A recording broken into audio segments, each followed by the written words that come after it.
నా ప్రాణానికి ప్రాణమైన తెలుగు ప్రేక్షక దేవుళ్ళందరికీ నమస్కారం. ఈరోజు నా జీవితంలో ఎంతో సంతోషకరమైన రోజు.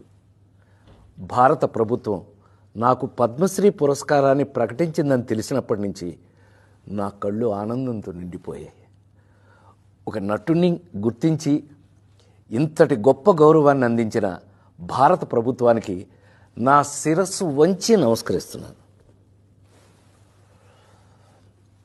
అలాగే నా పేరుని ఈ పురస్కారానికి సిఫార్సు చేసిన ఆంధ్రప్రదేశ్ ప్రభుత్వానికి, పెద్దలందరికీ నా ప్రత్యేక కృతజ్ఞతలు.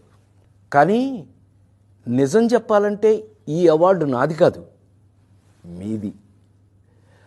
48 ఏళ్లుగా నన్ను ఒక నటుడిగా మాత్రమే కాకుండా మీ ఇంట్లో ఒక మనిషిగా, మీలో ఒకడిగా గుండెల్లో పెట్టుకుని చూసుకుంటున్నారు.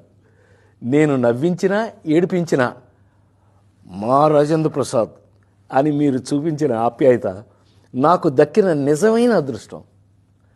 ఆ ప్రేమే ఈరోజు నన్ను ఇక్కడ దాకా నడిపించింది. 2 తెలుగు రాష్ట్రాల ప్రజలు నన్ను సొంత బిడ్డలాగా ఆదరించారు. మీ రుణం ఈ జన్మలో తీర్చుకోలేను. నాతో పాటు ఈ ఏడాది పద్మ పురస్కారాలు అందుకుంటున్న దేశంలోని మహానుభావులందరికీ నా శుభాకాంక్షలు తెలియజేస్తున్నాను. మీ ఆశీస్సులు ఎప్పుడూ నా మీద ఇలాగే ఉండాలి.